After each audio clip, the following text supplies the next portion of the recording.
Bonjour peuple de Dieu, c'est le pasteur Jérémia, aussi connu sous le nom de pasteur Loïc. Nous voulons écouter la parole de Dieu pour la semaine, mais avant tout, nous voulons commencer par une parole de prière.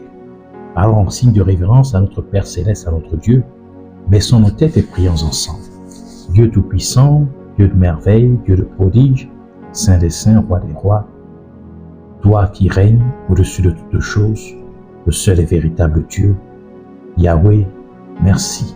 Merci pour cette énième opportunité que tu nous donnes de pouvoir nous retrouver dans ta présence. Merci de nous avoir encore donné l'occasion de pouvoir, Seigneur, recevoir de toi. Nous venons entièrement recommander ces moments en tes mains. Nous recommandons encore âme et esprit, pensée et cœur, l'air, l'atmosphère tout autour de nous et en nous, nous recommandons toutes choses dans tes saintes mains. Et nous prions que tu puisses encore nous amener dans la profondeur de tes mystères contenus dans ta parole. Enseigne-nous, équipe-nous, parle-nous au nom de Jésus. Que tout ce qui n'est pas de toi, tout ce qui voudrait s'opposer à la révélation de ta parole soit lié, chassé, renvoyé dans les coups de l'enfer au nom de Jésus. Nous te disons merci de ta grâce et ta bonté et ta miséricorde. Merci de nous pardonner pour tout ce que nous avons fait et pensé qui ne t'a pas honoré et glorifié, et de nous purifier et sanctifier par ton sang que tu as fait couler à la croix de Golgotha et par ton œuvre de purification. Au nom de Jésus-Christ, reçois toute la louange, la majesté. Au nom de Jésus, nous avons ainsi prié. Amen. Alors, nous allons prendre notre passage des Saintes Écritures dans le livre de Actes des Apôtres, chapitre 4, versets 13 à 20. Nous lisons ainsi la parole de Dieu dans Actes, chapitre 4, versets 13 à 20, au nom de Jésus-Christ. Lorsqu'ils virent l'assurance de Pierre et de Jean, ils furent étonnés, sachant que c'étaient des hommes du peuple sans instruction, et ils les reconnurent pour avoir été avec Jésus-Christ. Mais comme ils voyaient là, près d'eux, l'homme qui avait été guéri, ils n'avaient rien à répliquer.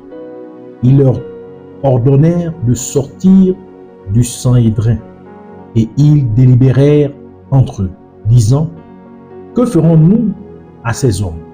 Car il est manifeste pour tous les habitants de Jérusalem qu'un miracle signalé a été accompli par eux. Et nous ne pouvons pas le nier. Mais, afin que la chose ne se répande pas davantage parmi le peuple, défendons-leur avec menace de parler désormais à qui que ce soit en ce nom-là. Et les ayant appelés, ils leur défendirent absolument de parler et d'enseigner au nom de Jésus. Pierre et Jean leur répondirent: jugez s'il est juste devant Dieu de vous obéir plutôt qu'à Dieu, car nous ne pouvons pas ne pas parler de ce que nous avons vu et entendu. Que le Seigneur bénisse sa parole, qu'elle vienne pleine de profondeur, de grâce, de vie et de révélation au nom de Jésus-Christ. Avant de continuer, j'aimerais que vous puissiez vous souscrire sur notre chaîne YouTube ou encore nous suivre sur Facebook, sur notre page Facebook, et aussi de partager cet enseignement avec plusieurs personnes dans vos contacts afin que la parole de Dieu puisse toucher quelqu'un et qu'elle soit bénie au nom de Jésus-Christ. Alors nous continuons dans notre série d'enseignements, peut-être nous allons clôturer cela pour cette semaine, sur soyez courageux. Sois courageux. Alors pour cette semaine, le Seigneur voudrait nous parler du courage des disciples. Donc le titre de notre enseignement est le courage des disciples. Les disciples de Jésus-Christ, les apôtres en particulier, ont fait preuve d'un grand courage, notamment face aux menaces et aux persécutions des leaders romains et juifs. Lorsque Jésus-Christ était physiquement avec eux durant ces 3 ans et demi de ministère, et ils se sentaient en sécurité, car Jésus-Christ les guidait avec assurance. C'est pourquoi lorsqu'ils priaient Dieu, le Père, Jésus-Christ pouvait dire dans Jean chapitre 17 verset 12, « Lorsque j'étais avec eux dans le monde, je les ai gardés en ton nom. J'ai gardé ceux que tu m'as donnés et aucun d'eux ne s'est perdu, sinon le fils de perdition, afin que l'écriture fût accomplie. Et nous pouvons comprendre pourquoi le psaume 23 dit ce qui suit dans psaume 23, versets 1 à 4, qui dit « L'Éternel est mon berger, je ne manquerai de rien. Il me fait reposer dans de verts pâturages. Il me dirige près des eaux paisibles. Il restaure mon âme. Il me conduit dans les sentiers de la justice à cause de son nom.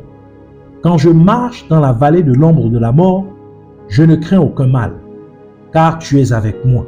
Ta houlette et ton bâton me rassurent. » Cela nous révèle donc que le véritable leadership doit donner confiance à ses disciples. Le vrai leadership est celui qui donne de l'assurance aux disciples qu'ils sont sur le bon chemin. C'est celui qui les renforce avec la certitude qu'ils y arriveront. Nous comprenons maintenant pourquoi, dans notre passage principal des Saintes Écritures, Pierre et Jean étaient si courageux au point de défier l'ordre des chefs juifs qui ne voulaient pas qu'ils parlent ou prêchent au nom de Jésus-Christ.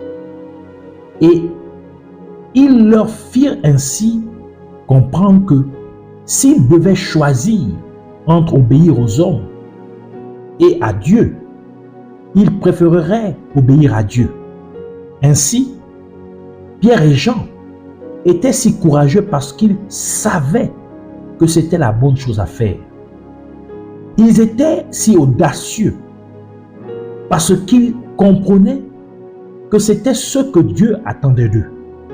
Et ils avaient la pleine assurance que Dieu les conduisait vers un lieu de sécurité absolue, un lieu de liberté totale, un lieu de salut éternel et de plénitude de joie.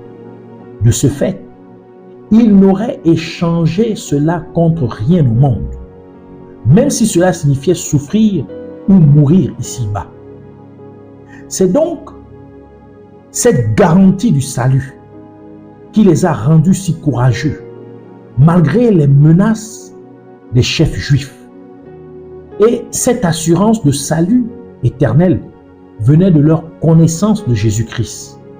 C'est pourquoi notre passage principal des Saintes Écritures affirme que les chefs juifs ont vu l'audace, ils ont vu l'assurance de Jean et Pierre. Et ils constatèrent ainsi qu'ils avaient été avec Jésus-Christ.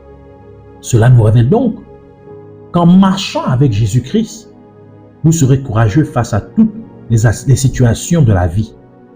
En connaissant Jésus-Christ, vous aurez l'audace de résister aux menaces de ce monde. Il est donc nécessaire de connaître Jésus-Christ afin d'être courageux. Vous vous dites peut-être, Pierre et Jean étaient des apôtres de Jésus-Christ. Ils le connaissaient donc parce qu'ils marchaient avec lui chaque jour durant ces 3 ans et demi de ministère.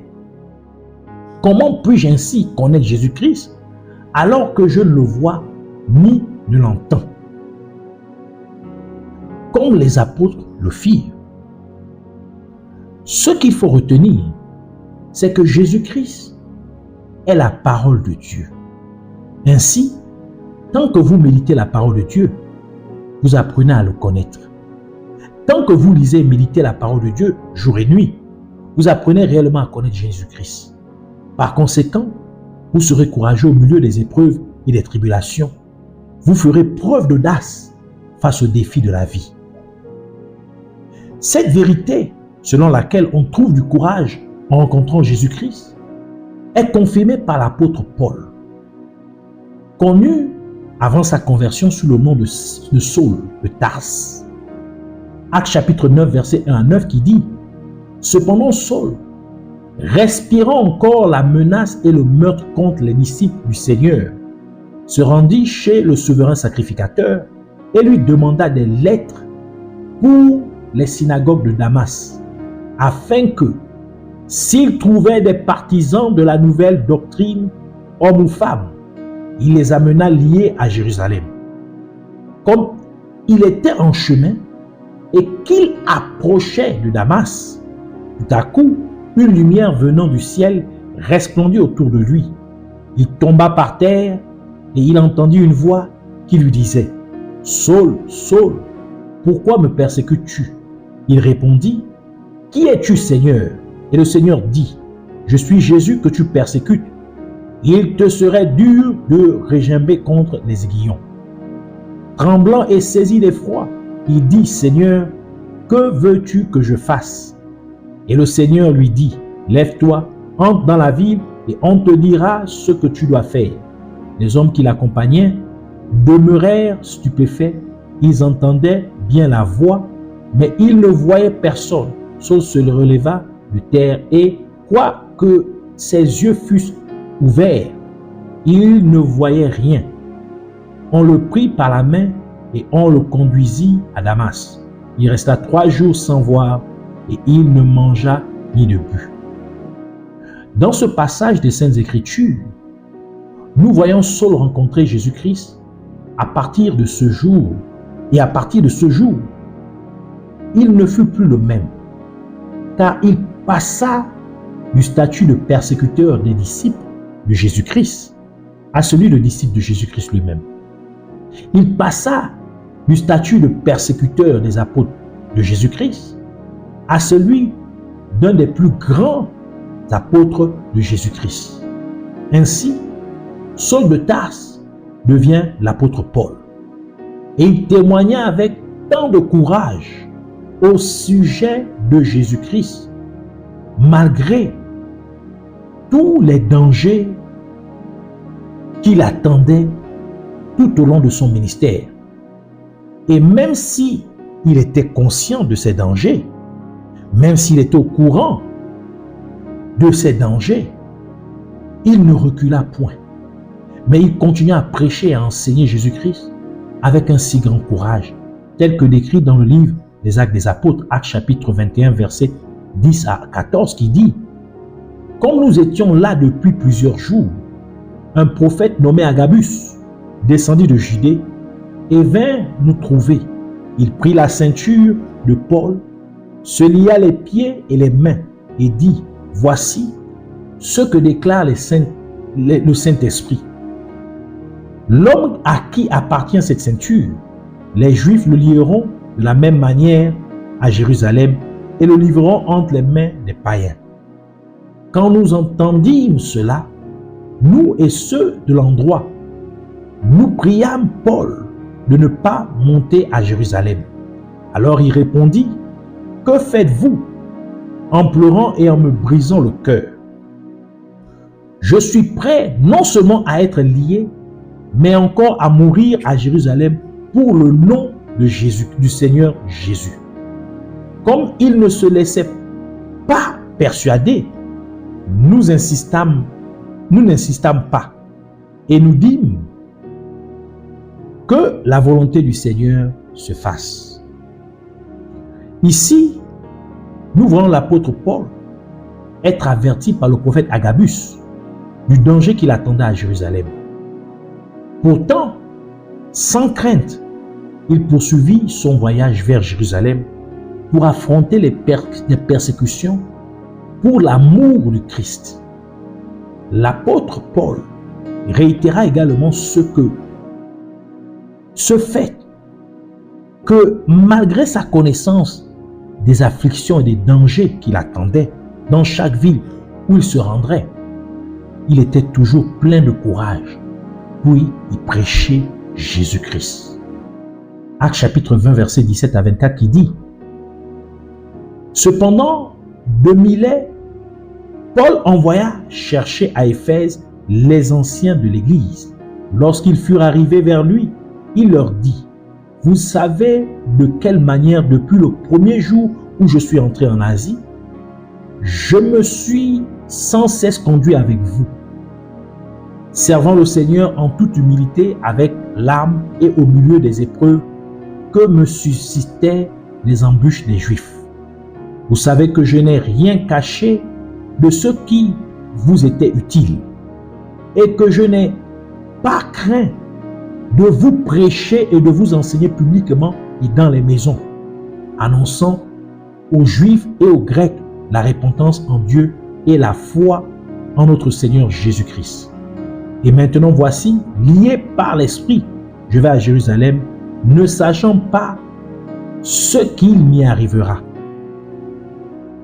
Seulement de ville en ville, l'Esprit Saint m'avertit que des liens et des tribulations m'attendent.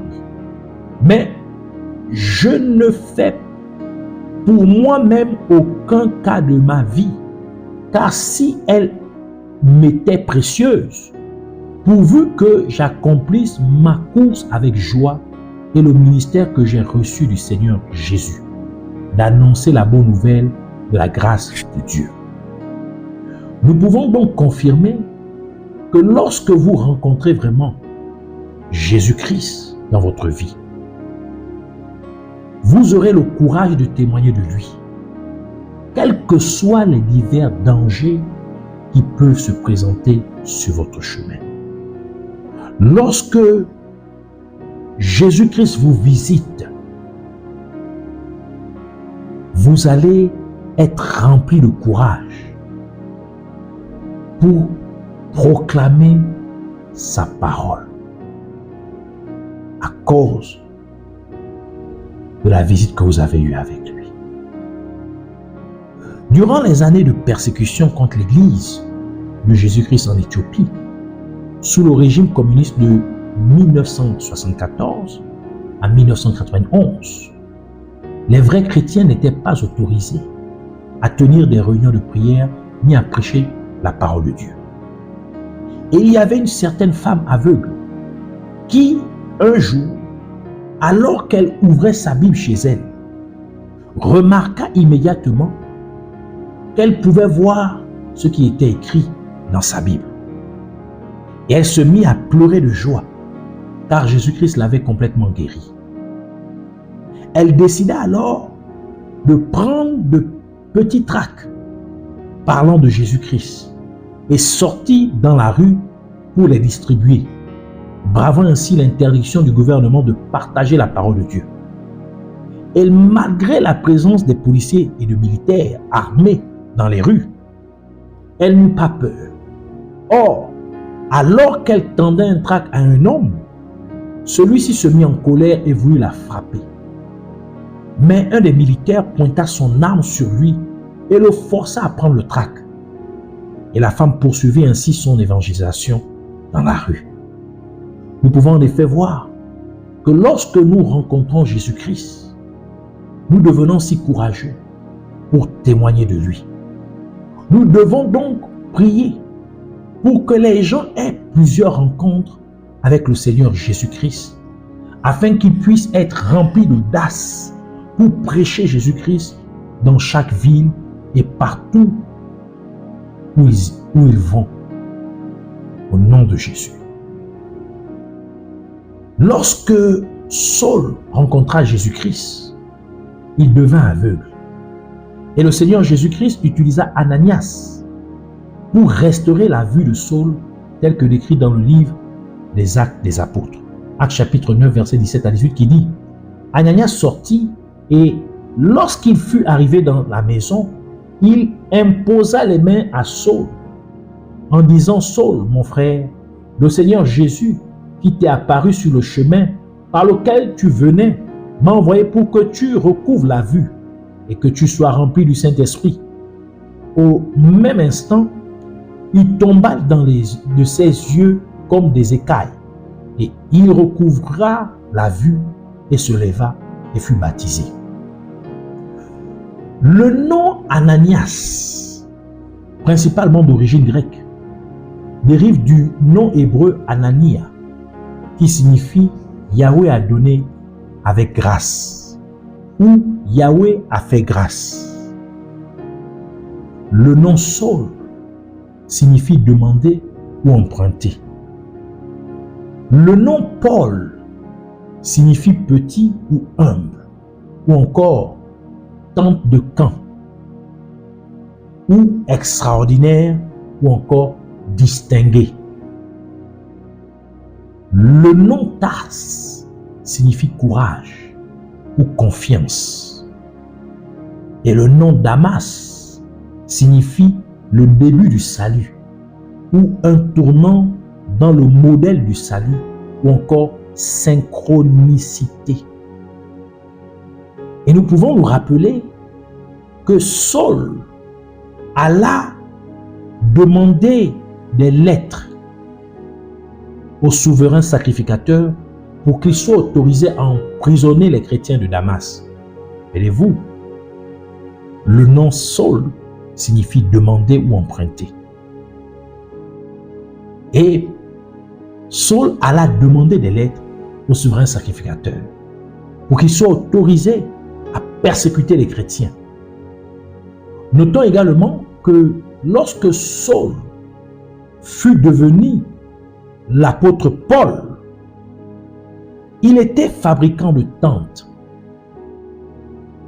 Comme le dit la parole de Dieu dans Actes chapitre 18, versets 1 à 3 qui dit: après cela, Paul partit d'Athènes et se rendit à Corinthe.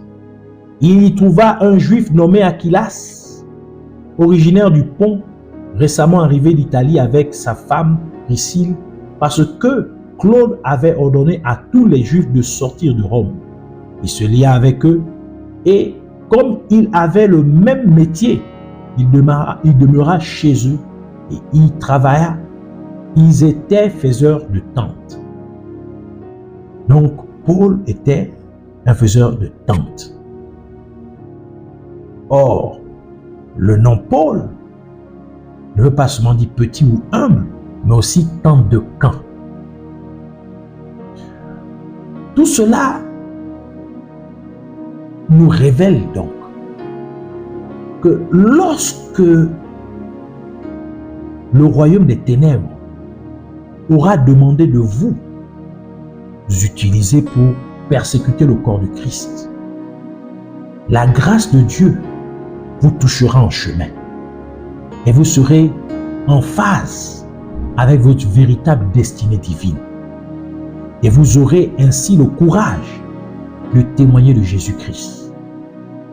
Lorsque le royaume des ténèbres vous aura emprunté pour commettre ces méfaits, en persécutant les vrais chrétiens, la grâce de Dieu vous touchera, vous rendra ainsi humble, et Jésus-Christ vous utilisera pour accomplir des choses extraordinaires, car vous serez rempli de courage pour amener les gens au salut véritable, les transformant ainsi en temple de Dieu.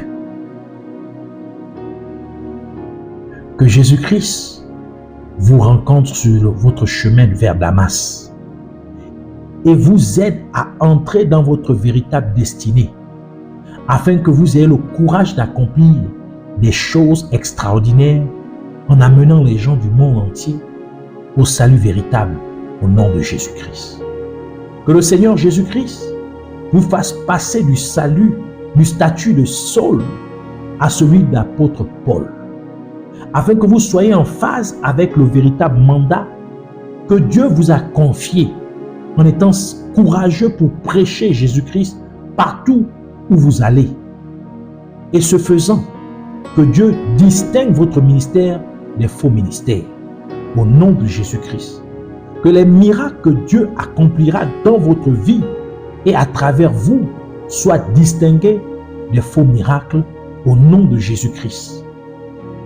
Un autre élément important qui a donné un courage exceptionnel aux disciples de Jésus-Christ est le fait d'être remplis du Saint-Esprit lorsqu'ils priaient pour avoir l'audace.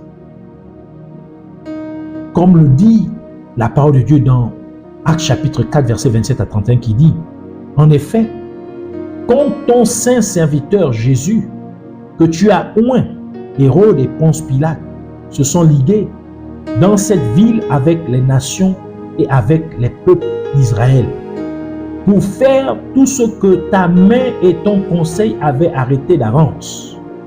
Et maintenant, Seigneur, vois leurs menaces et donne à tes serviteurs d'annoncer ta parole avec une pleine assurance, donc avec beaucoup de courage. Et en entendant ta main, en étendant ta main, pour qu'il se fasse des guérisons, des miracles et des prodiges par le nom de ton saint serviteur Jésus. Quand ils eurent prié, le lieu où ils étaient assemblés trembla. Ils furent tous remplis du Saint-Esprit et ils annonçaient la parole de Dieu avec assurance, donc avec courage. Cela nous révèle donc que nous pouvons aussi prier Dieu d'un cœur sincère pour qu'il nous donne le courage de prêcher sa parole. Et Jésus-Christ nous remplira ainsi de son Saint-Esprit et nous aurons le courage de témoigner de Jésus-Christ partout où nous irons. Alors pendant que vous priez Dieu pour avoir le courage, que vous soyez remplis du Saint-Esprit et que vous ayez ainsi le courage de prêcher la parole de Dieu à tout le monde et partout où vous irez au nom de Jésus-Christ. Ainsi, je vous invite à prier cette prière après moi au nom de Jésus-Christ. Je te remercie, Père glorieux et merveilleux, Sauveur tout-puissant, seul et véritable Dieu, Yahweh. Merci de m'avoir confié cette compréhension de ta parole. Mon Seigneur et Père Jésus-Christ est mon berger. Et je ne serai point dans le besoin. Car il me conduit en toute sécurité dans les verts pâturages. Et chaque jour, il m'aide à renforcer ma foi. Je sais qu'il ne m'abandonnera jamais. Je sais que ma vie est en sécurité entre ses mains. Et j'ai la pleine assurance que je serai avec lui pour toujours dans la Nouvelle Jérusalem. C'est pourquoi j'ai le courage de témoigner de mon Rédempteur et Seigneur Jésus-Christ. Je suis courageux dans l'adversité, car je sais que mon Rédempteur est vivant et qu'il finira par se lever dans ma situation. Et je prie aussi, Père Céleste, afin que si jamais l'ennemi m'incite d'aller commettre ces mauvaises œuvres, que tu puisses me rencontrer sur mon chemin et m'amener à être synchronisé avec la destinée que tu m'as donnée. De la même manière que tu as rencontré Saul et que tu fis de lui l'apôtre Paul, au nom de Jésus-Christ. Et je prie également que tu rencontres tout membre de ma famille que l'ennemi aurait pu pousser à prendre le chemin de Damas. Que tu le rencontres et le fasses entrer dans sa véritable destinée divine au nom de Jésus-Christ. Et que tu nous remplisses maintenant de ton Esprit Saint. Et que ton Esprit Saint se saisisse de nous afin que nous soyons remplis de courage et que nous puissions proclamer ta parole avec beaucoup d'assurance et que des miracles et des prodiges nous accompagnent partout où nous allons, dans tout lieu où notre pied foulera, au nom de Jésus-Christ. Je te remercie, Abba Père, Dieu Tout-Puissant, Yahweh. Merci de m'avoir exaucé. Au nom de Jésus-Christ, que toute la louange et toute la gloire te soient rendues pour toujours et à jamais, au nom de Jésus-Christ. Amen.